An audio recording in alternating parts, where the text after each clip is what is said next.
Guía de trabajo número 6. Libros de contabilidad.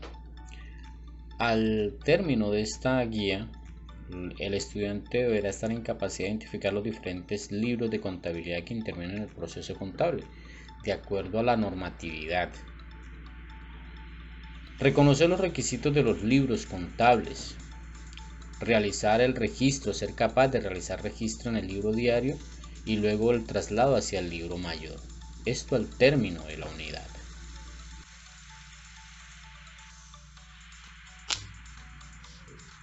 Ahora bien, hablar de ciclo contable es hablar del segundo momento de un sistema. Recuerden las tres fases o los tres momentos de un sistema: entrada, proceso y salida. En este caso estaríamos hablando del segundo momento. El ciclo contable es el mismo proceso del sistema de información contable, por tanto es el proceso contable del sistema de información contable. Este ciclo, y recuerden la palabra, lo que significa ciclo, este ciclo arranca con todos los hechos económicos, con la identificación de todos los hechos económicos que una empresa ha realizado en un periodo de tiempo determinado, las transacciones que ella ha ejecutado a partir de los diferentes tipos de decisiones que día a día realiza o ejecuta. Recuerden los diferentes tipos de decisiones que hay. Cada uno de estas transacciones, de estos hechos económicos, tienen que estar soportados, documentados en algún documento legal que garantice y que dé fe de que ese hecho económico efectivamente se realizó al interior de la empresa. Estos documentos deben de cumplir con unas características y cualidades que la ley los establece. No es cualquier documento. Por ejemplo, en una compra de un bien para la empresa, pues el documento que soportará dicha transacción al interior de la empresa, interior y para efectos externos, será la factura de compraventa. Si estamos ante una venta de materia prima, de productos terminados de la empresa, pues estaremos utilizando una factura de venta. Si estamos ante una consignación, pues el recibo de consignación. Si estamos ante el pago a un tercero, puede ser un comprobante de egreso. En fin, hay diversos documentos que soportan las diferentes transacciones o hechos económicos que realiza una empresa en su día a día. Luego de que tenemos ya esta identificación de los hechos económicos a través de los documentos fuente o documentos soporte, es que pasamos a hacer el registro original. Ese registro original se hace en el libro diario. ¿Por qué es el registro original? Porque es la primera causación que se hace ya dentro del sistema de información contable propiamente dicho. Este registro se realiza transacción a transacción y se organiza de forma cronológica, ¿correcto? Luego de que tenemos los registros en el libro diario, que este registro puede ser, normalmente es diario, pero también puede abarcar las transacciones a nivel de periodos más amplios, como una semana, una quincena o un mes. Luego que tenemos este registro en el libro diario, procedemos a hacer el traslado de valores hacia el libro mayor, el registro en el libro mayor. Aquí ya el registro no es por transacción a transacción, de acuerdo a los eventos o a los hechos económicos que realiza la empresa. No, aquí ya el registro se hace es cuenta a cuenta, dependiendo de las cuentas que se van a ver o que se vieron afectadas en el registro de las transacciones en el libro diario. Entonces aquí ya hablamos de la cuenta de caja específicamente, de los movimientos de la cuenta de caja, hablamos de los movimientos específicos de la cuenta de bancos, hablamos de los movimientos específicos de la cuenta de proveedores, etc. Ya estamos hablando de cuentas, ¿correcto? Una vez que tenemos el registro en el libro mayor, es que procedemos a hacer la regularización y cierre contable. Esa regularización se refiere a aquellos, aquellos registros que deben de hacerse, el reconocimiento de aquellos hechos que en una primera instancia o por circunstancias dadas propias de cada evento no se han identificado aún. Por ejemplo, las amortizaciones, las depreciaciones, los ajustes por algún tipo de pérdida, deterioro, en fin. Todo aquello que nosotros tengamos y que identifiquemos que es necesario hacer para tener la contabilidad completa, que sea un reflejo fiel de la realidad de la situación económico-financiera de la empresa. Eso es en cuanto a la regularización. Luego hay un proceso de cierre contable que más adelante lo vamos a ver, en el que se cierran las cuentas transitorias y los valores que den allí, los saldos que den allí como resultado del periodo específico, ese resultado, ese saldo positivo o negativo lo vamos a trasladar a las cuentas de patrimonio. Eso en cuanto al cierre contable. Cuando ya tenemos la regularización y el cierre contable, entonces estamos listos para la elaboración de los estados financieros. Que recuerden que los estados financieros son el tercer momento del sistema de información contable. Cuando estamos hablando de las salidas del sistema de información contable son los estados financieros, que para efectos de nuestro curso ya sabemos que son dos: el estado de situación financiera y el estado de resultado integral. Con esto estamos cerrando el ciclo contable, cerrando un periodo para darle inicio al otro.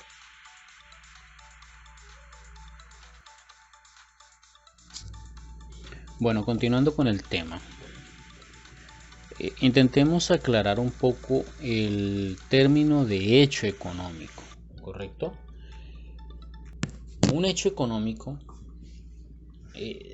son todas aquellas acciones que realiza una empresa en ejercicio de su objeto social, asociado a su objeto social. Se dice que la contabilidad registra los hechos económicos sucedidos en la empresa. Estas actividades, estas acciones que realiza la empresa, la contabilidad, se dice que la contabilidad los registra o debe registrarlos de una forma o de la mejor forma posible. Luego habrá que tener claridad respecto al hecho económico, eso es importante. Es parte, o digamos que sería en este momento es lo más primordial para ustedes como estudiantes de contabilidad, aprender a identificar los hechos económicos. Pues cuando yo aprendo a identificar los hechos económicos de forma clara, precisa y pertinente, obviamente puedo identificar plenamente, con facilidad, las cuentas que se verán afectadas dentro del hecho económico. Y si yo hago una adecuada clasificación de esas cuentas, pues obviamente los resultados van a ser adecuados. Un hecho económico, por su parte, es cualquier actividad u operación que realice la empresa, lo acaba de explicar. Una compra, una venta, un crédito, un abono, etcétera. Acciones que implementa o que desarrolla la empresa en su día a día en función de su objeto social. Además, son susceptibles de ser cuantificables o medibles en términos económicos. Eso pues nos deja claro que si la empresa realiza alguna actividad que no se pueda cuantificar, que no se pueda medir, que no se le pueda asignar un valor monetario, pues no se puede contabilizar. Y hay muchos eventos o acciones que la empresa realiza en su día a día que tienen esta cualidad.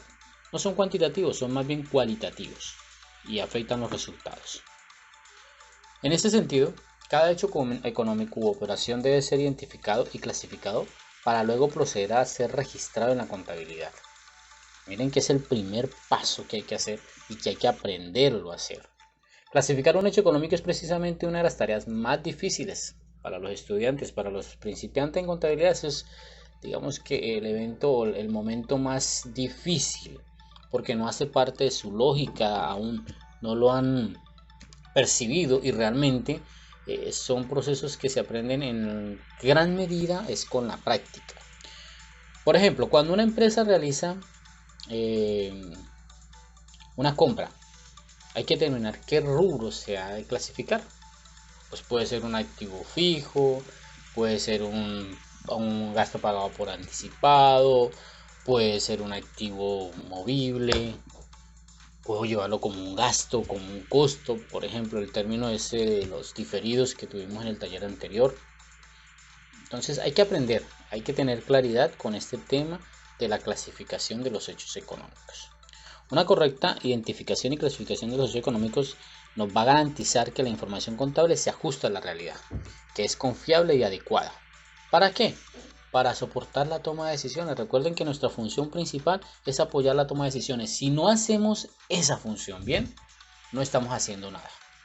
Es decir, que tiene criterio de calidad para los usuarios, que es información útil.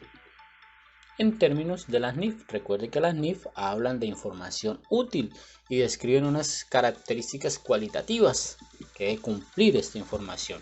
Y yo les explicaba en clases anteriores que las características cualitativas son los criterios de calidad para el producto final, como unos zapatos que deben de cumplir con unos criterios mínimos de calidad para satisfacer las necesidades de quien desea comprarlo. En términos generales, esto es un hecho económico y hay que ser conscientes y hay que dedicarle tiempo a este tema.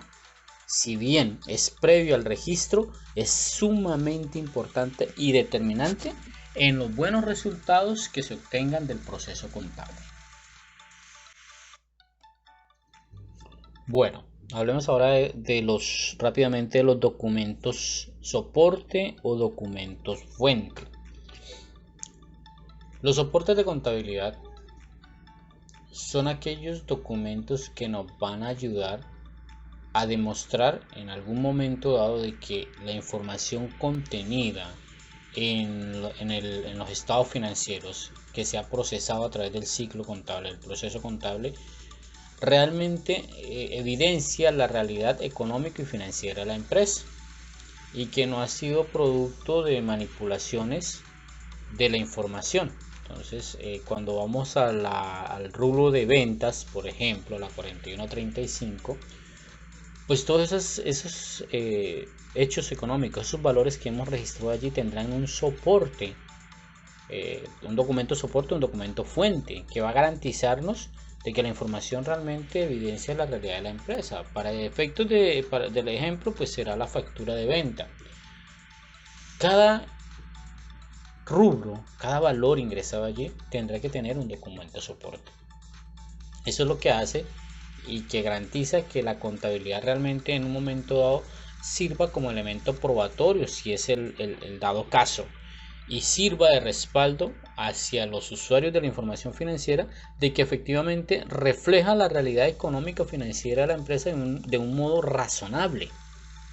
Aquí podemos ver algunos documentos de este tipo que más adelante ustedes los pueden investigar: recibo de caja, recibo de consignación, comprobante de depósito, factura de compraventa, comprobante de egreso, letra de cambio, nota débito, nota crédito, reembolso de caja menor, nota de contabilidad, comprobante de contabilidad, y hay otros tantos.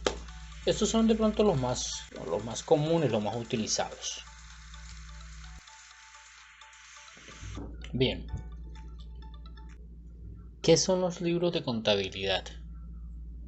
Ya hemos hablado, ya hemos hecho algunas inferencias,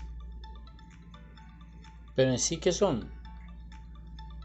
Técnicamente, cuando hablamos de libro nos estamos refiriendo a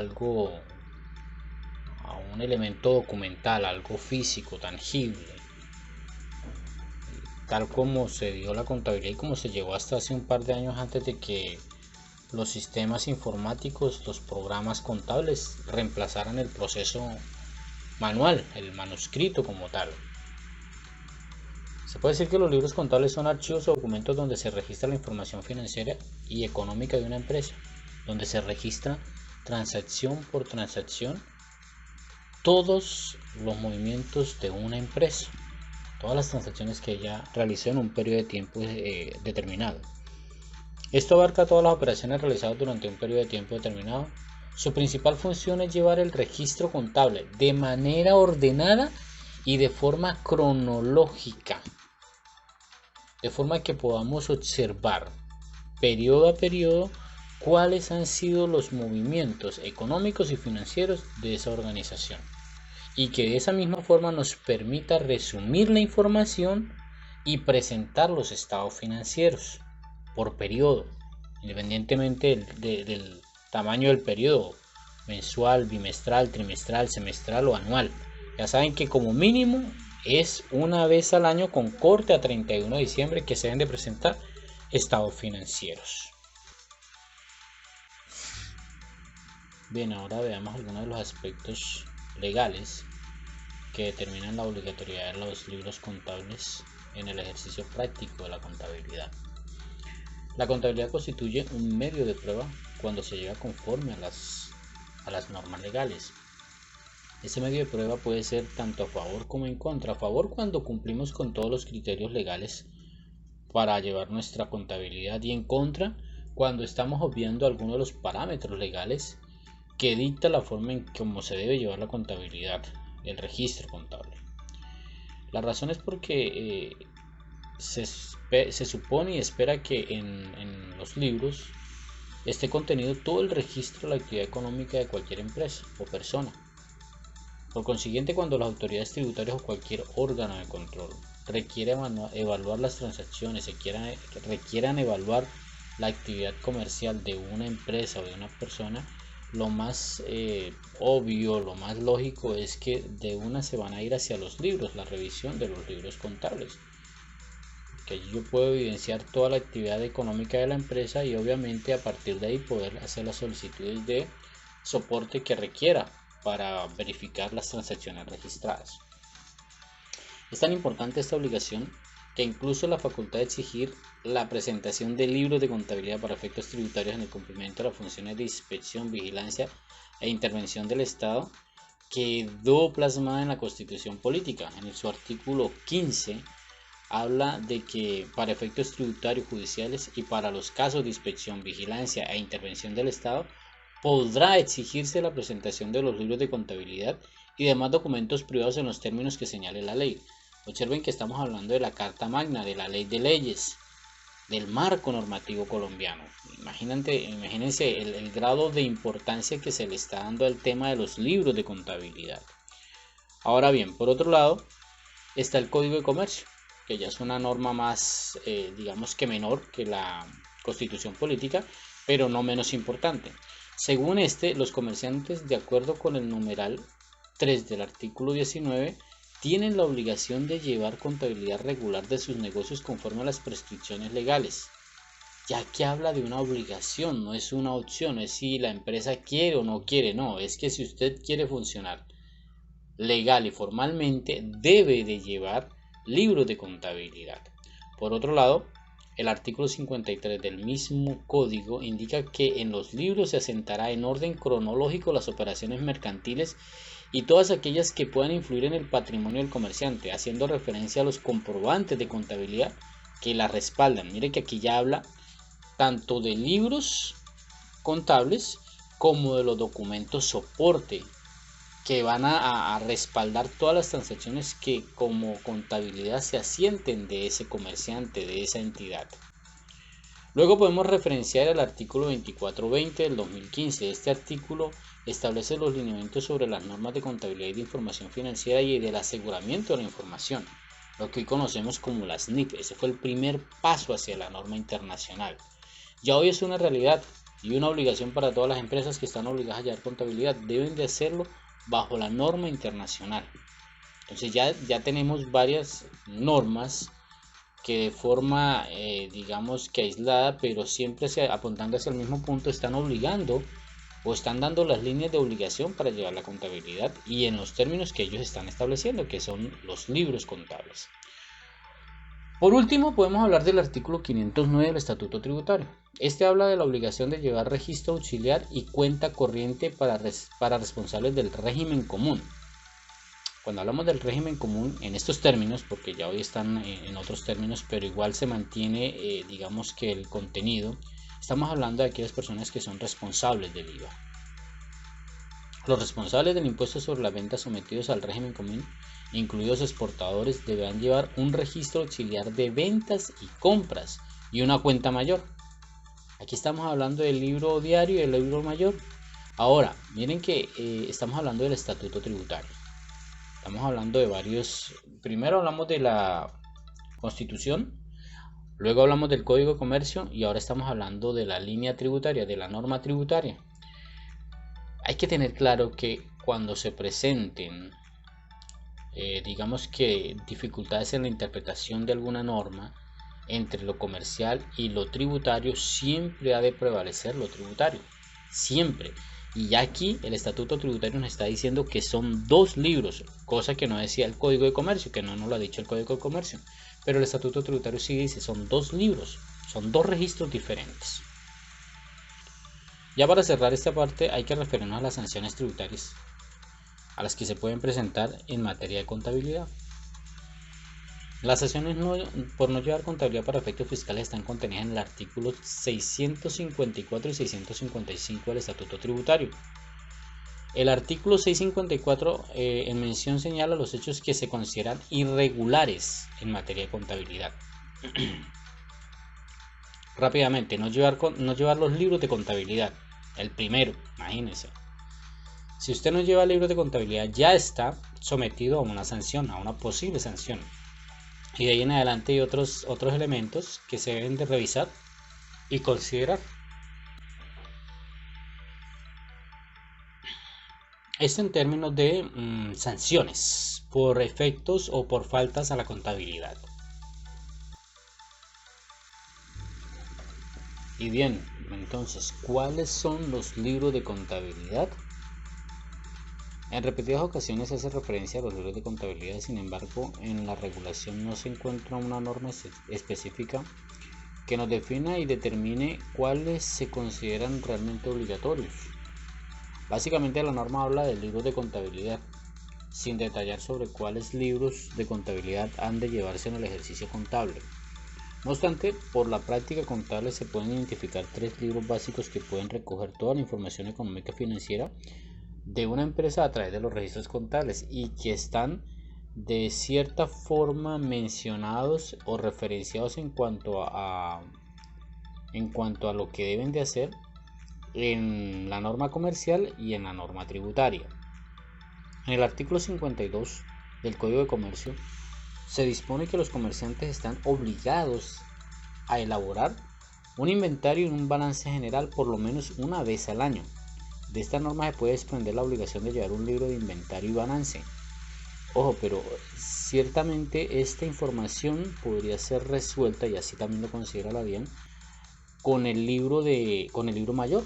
A la larga, pues allí está resumida las cuentas, los valores, la contabilidad por cuentas a nivel de cuentas. Es que perfectamente yo puedo determinar los inventarios en un momento dado a través de del libro mayor.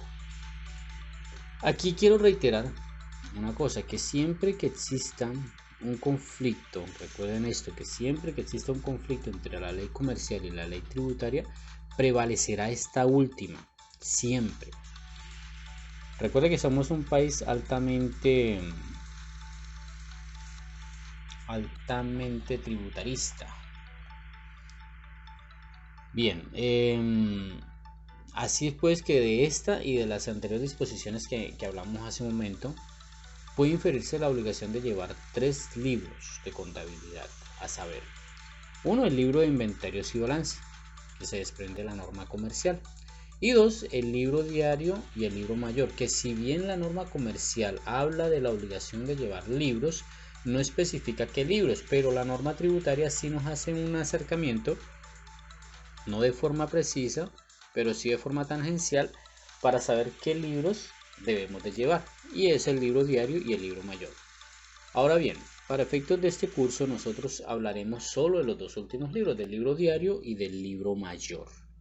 El libro de inventario y balances, en el momento no nos interesa el tema. Bien, ahora sí hablemos entonces de los 2 libros que nos interesan. El libro diario. Este es un libro contable obligatorio, entonces, de acuerdo a lo que hemos hablado. En él se registra de forma cronológica todas las operaciones que realiza una empresa en su día a día. De esta forma, el libro ofrece una visión de cuál ha sido la actividad de la empresa y sus características, su detalle de la transacción, porque lo estamos haciendo a nivel de transacción. La unidad de registro en el libro diario es el hecho económico. Recuerden el concepto de hecho económico. En el libro diario se deben anotar de forma inicial todos los hechos económicos del ente susceptible de ser cuantificados en unidades monetarias. Por eso se le conoce como libro de primera entrada o de registro original. De acuerdo a la empresa y al volumen de sus operaciones se utilizarán diferentes tipos de diario, pero en términos generales la estructura es una sola. Eso en cuanto al libro de diario. El libro mayor o mayor contable es un libro que recoge todas las operaciones económicas registradas en las diferentes y distintas cuentas contables de la empresa de manera cronológica. En el libro mayor aparece el concepto de operación registrada, el debe, el haber y el saldo de la cuenta. Básicamente esa es la estructura, es muy sencilla. Es el libro resumen de las operaciones efectuadas en un mes, el cual permite elaborar los estados financieros de propósito general. De aquí sale la información para los estados financieros. La información se obtiene a nivel de cuentas mayores y produce una síntesis de los movimientos débito y crédito que afectaron a cada una de las cuentas del mayor. Codificado, como ya se dijo, con 4 dígitos. Recuerden que cuando hablamos de cuenta estamos hablando de nivel de 4 dígitos. El mayor y balance contiene todas las cuentas mayores del PUC. Ya hemos hablado de esa estructura del árbol de cuentas. Estas son las que utiliza el ente económico de acuerdo al volumen de transacciones y de eventos económicos que realice.